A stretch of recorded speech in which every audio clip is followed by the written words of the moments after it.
I always knew my father preferred my cousin David, but I never thought he'd hand over our 40-year-old luxury car dealership to him.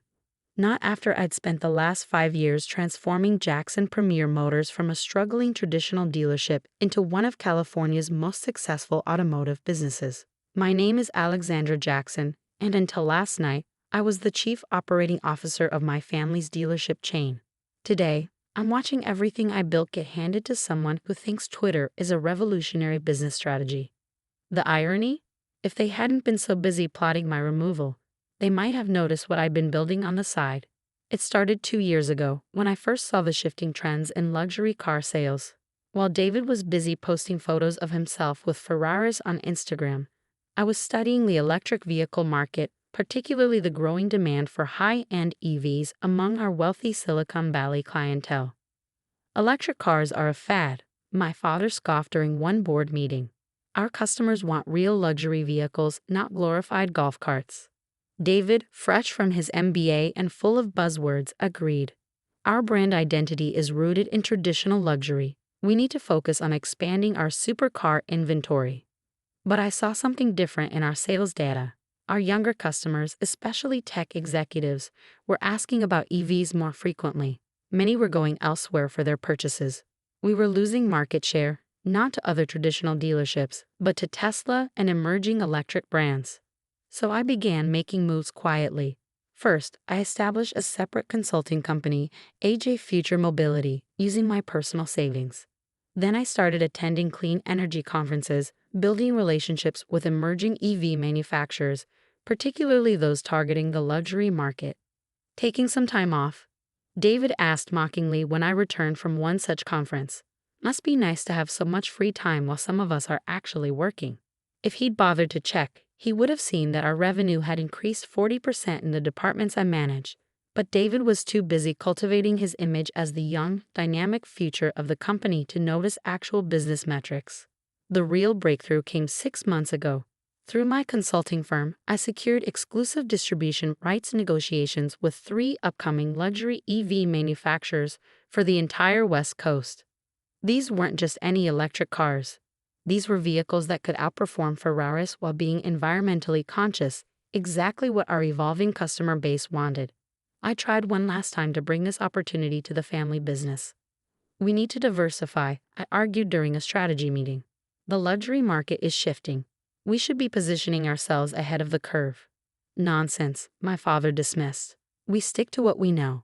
David, what's your take? David launched into a presentation about expanding our exotic car inventory and increasing our social media presence. I sat quietly, watching my father nod approvingly, knowing what was coming.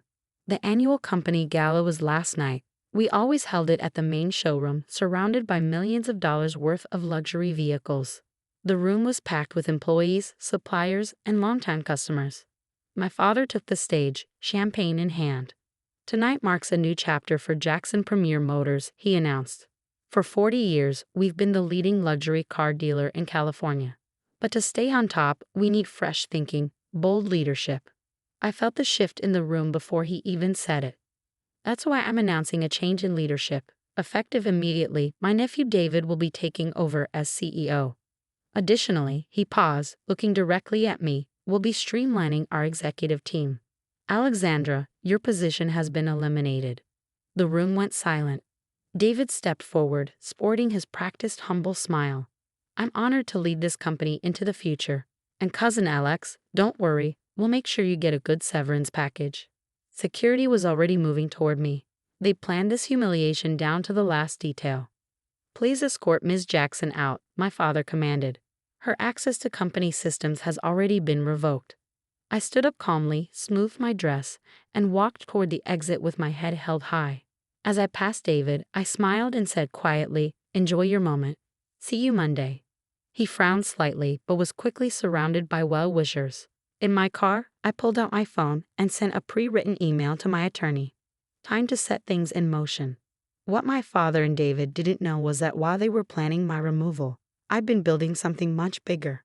Those EV distribution rights I'd secured.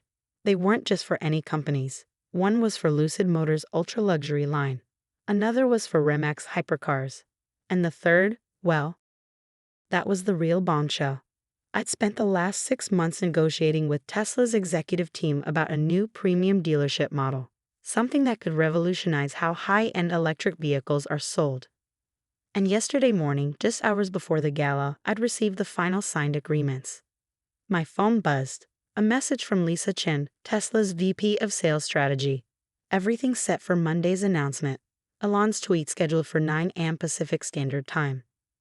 I smiled, thinking about the look on David's face when he realizes that the future of luxury car sales isn't in his Instagram posts, but in the deals I've been quietly making. Because while they were busy plotting my downfall, I was building my own empire. And Monday morning, when Tesla announces its first ever authorized luxury dealership partnership, the whole industry will learn who really understands the future of automotive sales. I drove home to my apartment overlooking Silicon Valley, where my real office was set up. 3 monitors displayed data feeds from the EV market, prototype designs from our partner manufacturers, and architectural plans for what will become the largest luxury EV dealership network on the West Coast. On my desk sat a framed photo from 20 years ago. Me at 12, standing proudly next to my father at the dealership, dreaming of running the family business. I turned the frame face down. Sometimes building your own future means letting go of the past. And sometimes the best revenge isn't just success. It's success that makes others realize exactly what they threw away. As I reviewed the contracts one last time, I thought about something my mother used to say before she passed. In business, like in chess, always think 5 moves ahead. I had done more than that. I created a whole new game. And Monday morning, everyone would learn the rules. Monday morning dawned clear and bright in Silicon Valley. I sat in my home office, 3 monitors displaying everything I needed. Financial news feeds, social media trending topics, and a countdown clock to 9 o'clock a.m. Pacific Standard Time. My phone buzzed. A message from David. Very mature, Alex. Father wants to know why you're telling people you'll see them Monday. Clean out your desk and move on. I didn't reply. Instead, I watched the clock tick down while sipping my coffee from my favorite Tesla mug. A gift from their executive team after signing our historic agreement. At exactly 9 o'clock a.m., it began. Elon Musk's tweet appeared first. Excited to announce Tesla's first authorized luxury dealership partnership. At Age of Future Mobility will revolutionize how premium EVs are sold. Press conference at 10 a.m. Pacific Standard Time. Within minutes, the automotive and tech news sites exploded. Tesla breaks no dealership policy with revolutionary partnership. Luxury EV market disrupted. Tesla announces major retail strategy shift. Who is Alexander Jackson? My phone erupted with notifications, LinkedIn messages from industry executives, texts from former colleagues, missed calls from automotive journalists, and of course, increasingly panicked messages from my family. At 9:15 a.m., my father called. I let it go to voicemail. Then David called. Then our company's board members. I had more important calls to handle. Everything's set for the press conference, Lisa from Tesla confirmed. The renderings of the new dealership design are stunning, ready to shock the world. I smiled, looking at the architectural plans on my wall, not just for one dealership, but for an entire network of premium EV retail locations. More than ready. At 9:45 a.m., I pulled up to the gleaming glass building we'd chosen for the announcement. Hundreds of journalists and industry figures were already gathering. As I stepped out of my car, a Lucid Air Dream Edition, cameras started flashing. Inside, I found my father and David had somehow finagled their way in. They were arguing with the security team. "This is ridiculous," my father was saying. "I'm her father. I run the largest luxury car dealership in California." "Not anymore," I said, walking past them. "And this is a private event. But since you're here, why don't you stay and learn something about the future of automotive retail?" Before they could respond, I was whisked away by our PR team.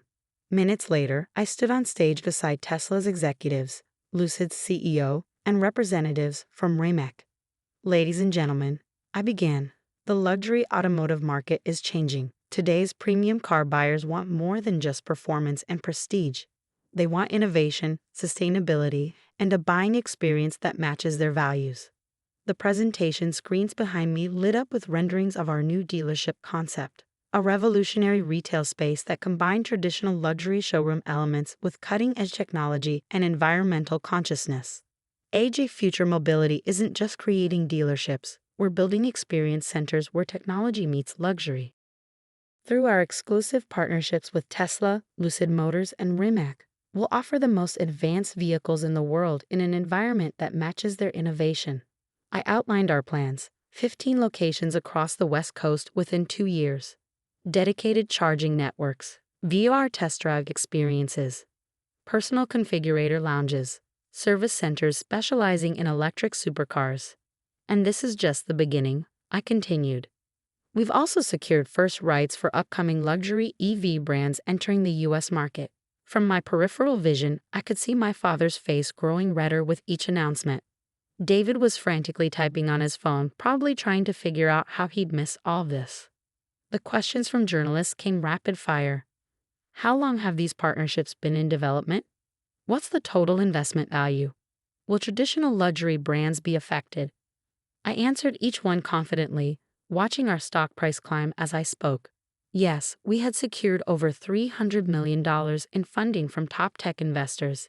Yes, this would transform the luxury car market. No, traditional dealerships wouldn't be able to simply copy our model. Our exclusive contracts and relationships made sure of that. After the press conference, my father tried to approach me. Alexandra, we need to talk. Surely we can work something out. Bring this to Jackson Premier Motors. Like you brought me into the company's future. I replied coolly. Besides, you can't afford it anymore. What do you mean? I nodded toward the screens displaying financial news. Jackson Premier Motors stock had dropped 30% since the announcement. Our suppliers were already calling them, worried about the future of traditional luxury car sales. Your exotic car inventory is about to become a lot less desirable, I explained. When people can buy an electric hypercar that outperforms a Ferrari while helping the environment, those gas-guzzling supercars start looking pretty outdated. Just like your business model. David stepped forward, his social media influencer confidence cracking. You can't do this to the family business. I'm not doing anything to it, I replied. You and Dad did this when you decided that your ego was more important than seeing where the market was actually heading. I tried to tell you about the EV trend. You didn't listen. Over the next few months, our first flagship location opened in Silicon Valley. The design was stunning, a perfect blend of modern architecture and environmental consciousness. Tesla's top-end models shared space with Lucid's luxury sedans and Rimac's electric hypercars. The Customer Experience Center, with its VR test drives and personalization lounges, set a new standard for automotive retail. Traditional luxury dealerships scrambled to adapt, but they were years behind. Our exclusive contracts with the leading EV manufacturers had locked up the premium electric market. Jackson Premier Motors struggled.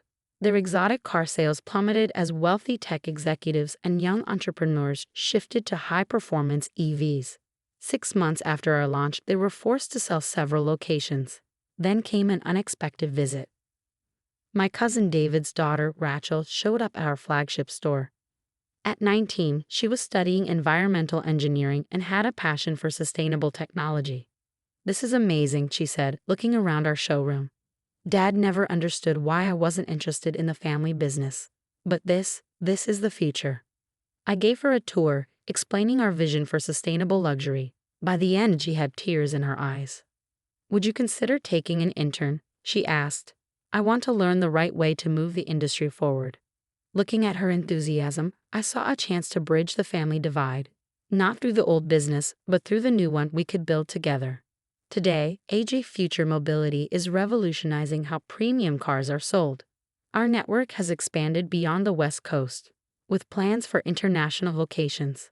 The old photo of me and my father remains face down on my desk, but new pictures have taken its place. Our team at store openings, Rachel leading our sustainability initiatives, happy customers with their electric dream cars. Last week, a reporter asked if I felt vindicated by my success. This was never about vindication, I told her. It was about seeing the future clearly and having the courage to build it. Sometimes the best response to being pushed out isn't to push back. It's to move forward so fast they can't catch up. My father still owns what's left of Jackson Premier Motors, though David quit to start a social media consulting firm. They sell fewer cars in a year than we do in a month. Sometimes at industry events, I see them watching me from across the room. They look older now, tired from trying to keep their declining business alive. Part of me wishes they had listened years ago, that we could have transformed the family business together. But then I look at what we've built, a company that's not just successful but meaningful, that's helping drive the transition to sustainable luxury. And I realize that sometimes being pushed out of the past is the best way to build the future. Because in the end, the best revenge isn't just proving them wrong. It's proving yourself right in ways they never imagined possible.